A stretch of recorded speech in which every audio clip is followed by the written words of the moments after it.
बच्चों, आज हम वसंत पुस्तक से पाठ 8 पढ़ेंगे।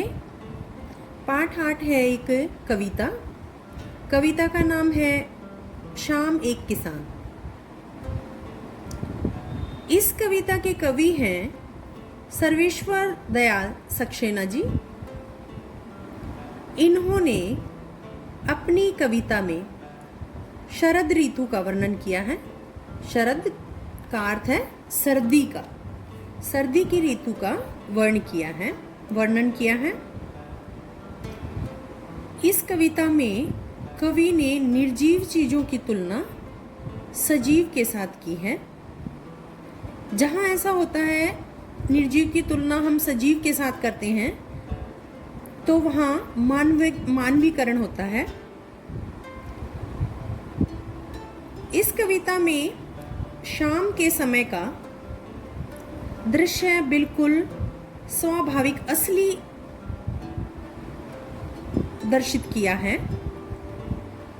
कविता को पढ़ने के समय सुनने वाले की आंखों के सामने पहाड़ एक बैठे हुए किसान की तरह से लगता है। पहाड़ के ऊपर खुले आसमान में छाए सफेद बादल किसान के सिर पर बंधे सफेद साफे की तरह। साफे का अर्थ है पगड़ी। ऐसा प्रतीत होता है मानो किसान ने पगड़ी पहन रखी है। पहाड़ के नीचे बहती नदी किसान के घुटनों पर रखी चादर सी दिखाई देती है। चादर के जैसी लग रही है। नदी जो बह रही है वह बहती हुई नदी, ऐसा लग रहा है जैसे किसान ने घुटनों से नीचे किसान की चादर है। सूरज के ढकने के समय, सायंकाल के समय धीरे धीरे गहरा लाल रंग होता जा रहा है सूरज का। तो कवि कहते हैं, और शाम का रात और जब गहरा रंग होता चला जाता है सूरज का अस्त होने के समय में, तो उस समय कालापन बढ़ जाता है और वह कालापन ऐसे दिखाई देता है जैसे झुंड में बैठी हुई भेड़ है। कवि ऐसा महसूस करता है कि पश्चिमी क्षितिज पर डूबता हुआ लाल सूरज किसान के चिलम पर सुलगता हुआ कोई अंगार है। चिलम का अर्थ है एक हुक्का जो होता है उसके ऊपर अंगारे रखे जाते हैं, जिसमें उसे चिलम कहते हैं, और वह सुलगते हुए उसमें अंगारे दिखाई दे रहे हैं। सूर्यास्त के समय सारा वातावरण बिल्कुल शांत होता है। कोई आवाज नहीं, कुछ नहीं, बिल्कुल शांत माहौल होता है। उस शांति को भंग करते हुए अचानक एक मोर बोल उठता है। कवि को ऐसा लगता है कि मोर कह रहा है, सुनते हो, क्योंकि कवि इस तरह की कल्पनाएं करता है। देखते देखते जब सूरज ढल जाता है तो कवि को लगता है कि किसान की चिलम उलट गई। जब सूरज ढल जाता है तो ऐसा महसूस किया जाता है कि किसान ने की चिलम में जो अंगारे थे वह चिलम उलट गई है, जिससे चारों ओर धुआं फैल गया है और चिलम की आग बुझ गई है। क्योंकि उस समय अंधेरा हो जाता है, धुंधलापन हो जाता है, अंधेरा हो जाता है, तो ऐसा लगता है जैसे चिलम की आंच बुझ चुकी है। जो आग जल रही थी वह बुझ गई है। तो अंत में कवि कहते हैं कि सूरज डूबा, अंधेरा छा गया। यानी कि सूरज डूबने से चारों ओर अंधेरा छा गया और क्या हो जाता है, रात हो जाती है। कवि ने बड़े ही सुंदर शब्दों में शरद ऋतु का वर्णन किया और बिल्कुल ऐसा लग रहा है जैसे हमारे सामने चित्र खींच दिया गया है इस दृश्य का, और हमारे सामने बिल्कुल सजीव, ऐसा लग रहा है जैसे हम सजीव के साथ हम उसकी तुलना करके हमें बिल्कुल एक असली वास्तविक नजारा हमें सुनने को और देखने को मिलता है। तो अब हम कविता को पढ़ेंगे।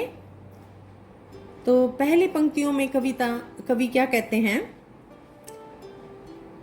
आकाश का साफा बांधकर सूरज की चिलम खींचता बैठा है पहाड़, घुटनों पर पड़ी है नदी चादर सी, पास ही दहक रही है पलाश के जल की अंगीठी, अंधकार दूर पूर्व में सिमटा बैठा है भेड़ों के गल्ले सा। अब हम इनके अर्थ देख लेते हैं।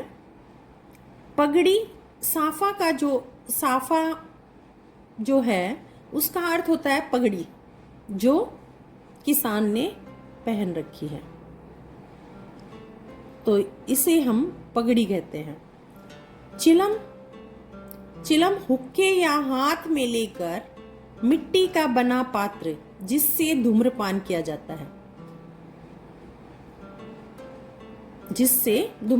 जाता है, वह एक मिट्टी से बना हुआ एक बर्तन की तरह से होता है और उसमें आग रखी जाती है। दहक रही, जल रही, अंगारे से दहक रही यानी कि आग जल रही है। प्लाश, ढाक, एक वृक्ष का नाम है और उसके फूल लाल रंग के होते हैं और बहुत सारे गहरे फूल होते हैं। तो जो फूल हैं ऐसे लगता है जैसे अंगारे हैं। तो सबसे पहले हम प्रसंग लिखेंगे। प्रसंग में हम कवि और कविता का नाम लिखेंगे और पुस्तक का नाम लिखेंगे। तो सर्वेश्वर दयाल सक्सेना जी की शाम एक किसान नामक कविता हमारी पाठ्य पुस्तक वसंत में संकलित है या वसंत से ली गई है। उसके बाद हम लिखेंगे संदर्भ। इस उद्धृत पद्यांश, ये गद्यांश नहीं पद्यांश है, आपको इसे पद्यांश करना है क्योंकि पाठ में से गद्यांश होता है और कविता में से पद्यांश होता है। तो आपको यहाँ गै का पै बनाना है। ये पद्यांश में कवि शाम को एक किसान के रूप में चित्रित करते हुए लिखता है कि एक शाम का बहुत सुंदर वर्णन करता है किसान, इसमें उसका बिल्कुल सजीव चित्र खींचता है। तो सरलार्थ है इन पंक्तियों का। दूर स्थित पहाड़ आसमान की पगड़ी धारण किए हुए अपने हाथों में सूरज की चिलम पीता हुआ सा लगता है। ऐसा लग रहा है कि पहाड़ आसमान की पगड़ी धारण किए हुए हैं, कि पहाड़ ने आसमान रूपी पगड़ी पहन रखी है, कि ये एक पहाड़ है और इसके सिर के ऊपर जो आसमान है वह उसकी पगड़ी है और अपने हाथों में सूरज की चिलम पीता हुआ सा लगता है। सूरज जो है वो पहाड़ों के बीच से निकलता है, तो वो ऐसा लग रहा है देखने में कि वह एक चिलम पी रहा है। मतलब उसने एक हुक्के के ऊपर एक चिलम रखी हुई है और उसमें वो सूरज का गोला रखा हुआ है, वह उसकी आग सा दिखाई देता है। अर्थात दूर से पहाड़ पगड़ी पहने एक किसान की तरह बैठे हुए चिलम पीता हुआ दिखाई दे रहा है। मतलब दूर से पहाड़ है जो वो एक ऐसा दिख रहा है जैसे एक किसान बैठा हुआ है और उसने सिर पे पगड़ी पहन रखी है और वह चिलम पी रहा है। मतलब यहाँ जो प्रकृति की जो चीजें हैं उनका चित्रण किसान के साथ किया गया है, तुलना किसान के साथ की गई है। घुटनों पर पड़ी है नदी चादर सी। पहाड़ के नीचे बहती हुई नदी किसान के घुटनों पर रखी चादर की तरह दिखती है। ऐसा लगता है जैसे किसान के घुटनों पर चादर है, कि वह उसने चादर पहन रखी है।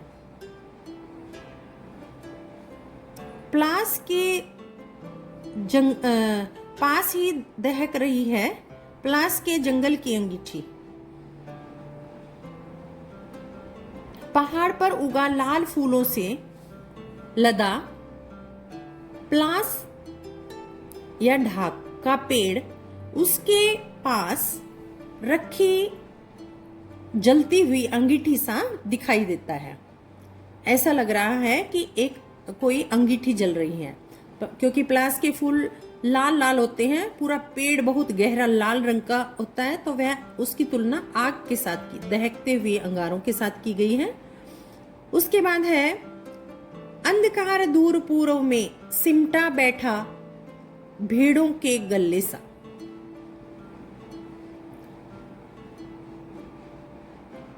सूर्यास्त होने को है, मतलब शाम का समय है, तो सूर्य अस्त होने वाला है।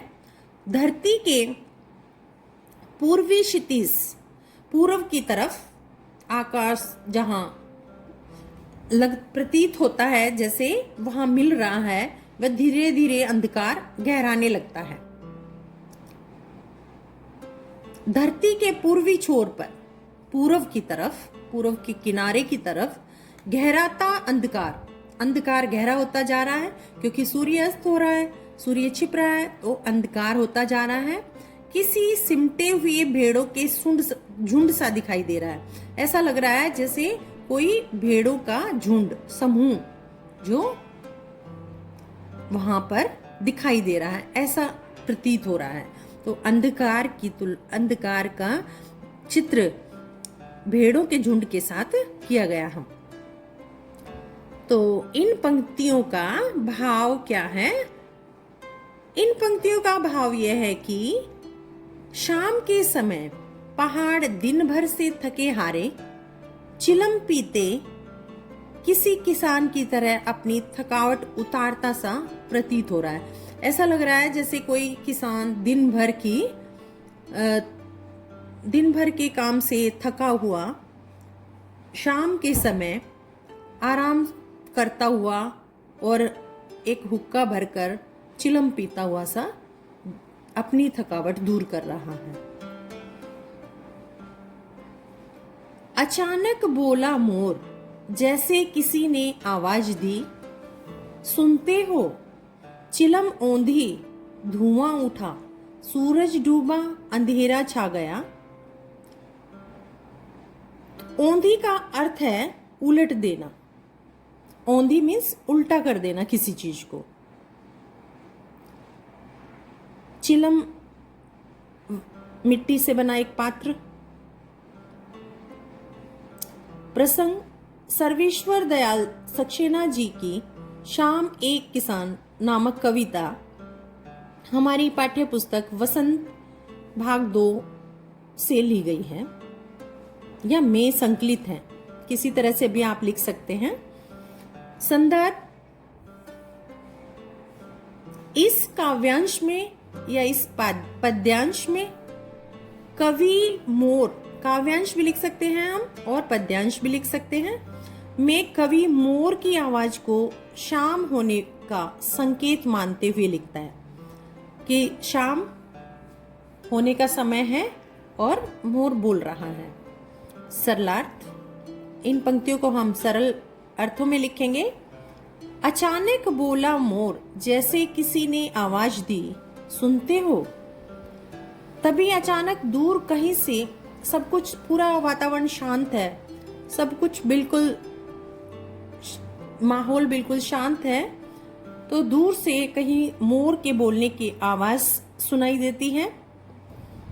कवि को लगता है कि मोर बोल रहा है, सुनते हो, कहकर शाम होने की सूचना दे रहा है, क्योंकि कवि हमेशा कल्पना करता है, तो वह मोर के बोलने का अर्थ लगाता है कि मोर कहता है, सुनते हो, शाम का समय हो गया है।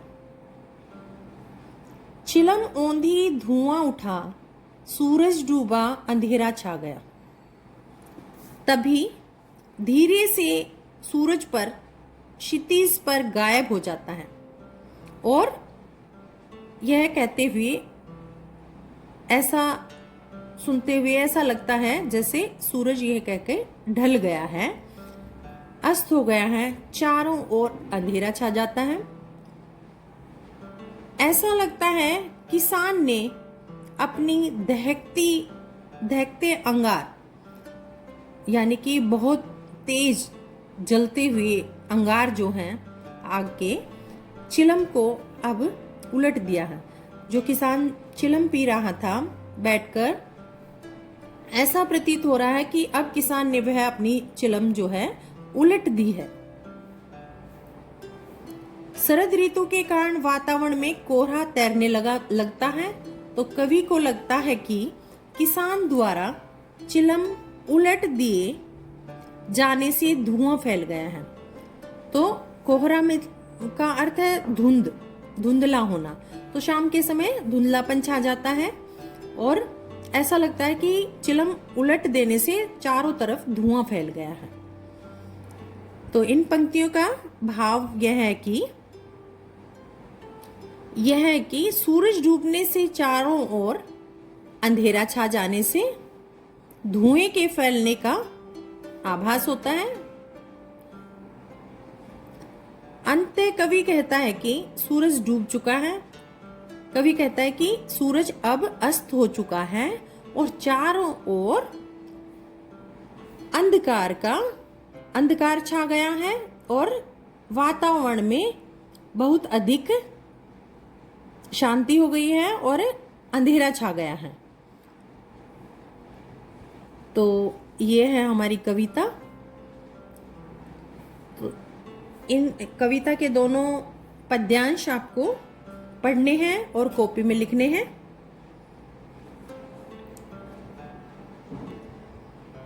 अब करेंगे हम पाठ का अभ्यास। प्रश्न 1, इस कविता में शाम के दृश्य को किसान के रूप में दिखाया गया है। यह एक रूपक है। इसे बनाने के लिए 5 एकरूपताओं की जोड़ी बनाई गई है। उन्हें उपमा कहते हैं। पहली एकरूपता आकाश और साफे में दिखाते हैं हुए कविता में आकाश का साफा वाक्यांश आया है।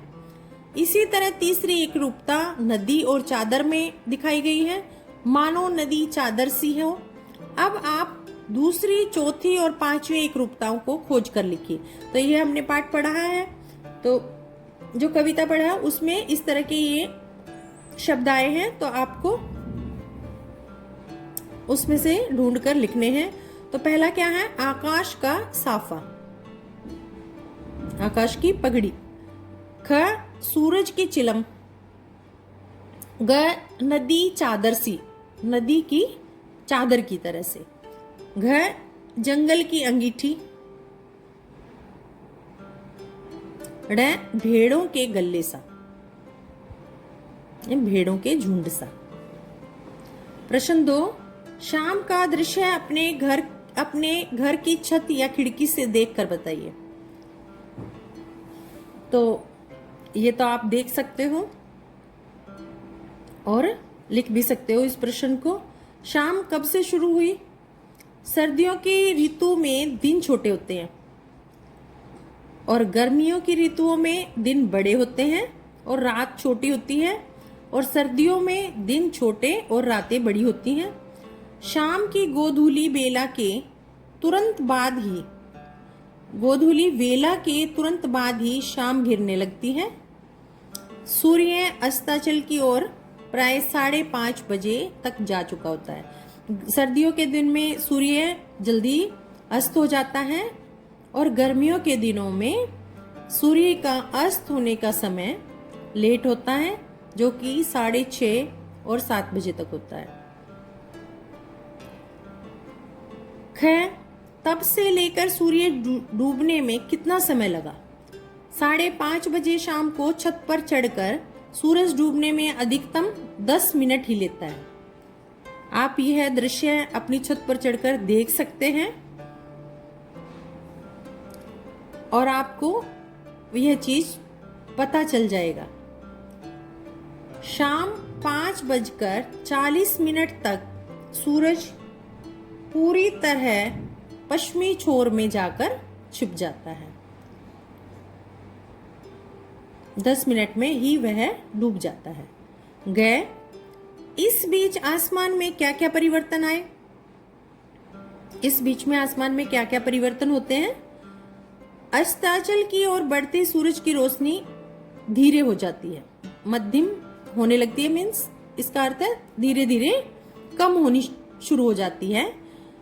उसकी किरणों से तेजी समाप्त हो जाती है। जो तेज सूर्य की किरणें होती हैं, समय के अनुसार किरणें भी, जैसे 12 बजे के समय सूरज की किरणें बहुत तेज होती हैं 12 बजे तक, फिर उसके बाद सूरज की किरणें थोड़ी उसकी तेजी समाप्त होती चली जाती है और सूरज जब छिपता है उस समय वह बिल्कुल समाप्त हो जाती है। सूरज को देखते हुए आंखों को कोई कष्ट नहीं होता, क्योंकि जब सूरज निकलता है और 12 बजे तक हम सूरज की तरफ देख भी नहीं सकते, लेकिन जैसे जैसे सूरज अस्त होने की ओर जाता है तो हम आसानी से सूरज की ओर देख सकते हैं। नीले आकाश में तैरते सफेद बादल कालीमा में बदलने लग जाते हैं, क्योंकि वह भी काले हो जाते हैं। जब रोशनी कम होती चली जाती है तो उनका रंग भी काला होता चला जाता है। सूरज की लाल किरणों से आसमान का पश्चिम छोर लालिमा से भर जाता है, लाल रंग से भर जाता है। जो जो अंधेरा गहराता जाता है, जो जो अंधेरा होता है, जैसे जैसे सेकंड सेकंड पर उसमें अंतर आता जाता है और वह गहरे रंग अंधेरे में बदलता जाता है। आकाश से बरसती धुंध हवा के झोंकों से इधर उधर उड़ने लग जाती है, क्योंकि सर्दी का समय होता है तो उसमें शाम का समय इस तरह से दिखाई देता है। प्रश्न 3, मोर के बोलने पर कवि को लगा जैसे किसी ने कहा हो, सुनते हो? नीचे दिए गए पक्षियों की बोली सुनकर उन्हें भी एक या दो शब्दों में बांधिए। तो कुछ पक्षियों के नाम दिए गए हैं। तो जैसे कवि ने मोर बोलने से कवि ने सोचा कि अंदाजा लगाया कि वह क्या कह रहा है, तो इस तरह से कुछ और पक्षी भी दिए गए हैं। तो हमें उन पक्षियों के बारे में भी इस तरह से ही शब्द लिखने हैं। कबूतर गुटरगू, कबूतर की आवाज कैसी है, कैसे बोलता है? गुटरगू, उड़ चल तू। तो इस तरह से हमें अपने आप से शब्द बनाने हैं कि वो किस तरह से बोलते हैं। कोआ काव काव, छाव छाव। आप सुनकर ऐसे अनुमान लगा सकते हो। मैना ची ची नन्ही, तोता टे टे कह कह, क्योंकि तोता बोलता है। चील चिलिल ची, उड़ान ऊंची। हंस लगलग पग पग। तो ये थे हमारे अभ्यास के प्रश्न। तो आपको ये प्रश्न कॉपी में लिखने हैं और ये जो पद्यांश हैं 2, ये भी आपको पूरा सरलार्थ, प्रसंग, संदर्भ और सरलार्थ पूरा अपनी कॉपी में लिखना है। जो दिए हुए शब्दार्थ हैं वो भी आपको कॉपी में लिखने हैं और ये जो 3 प्रश्न उत्तर दिए गए हैं ये भी आपको अपनी नोटबुक में लिखने हैं और याद करने हैं। अब हम अगली कक्षा में मिलेंगे।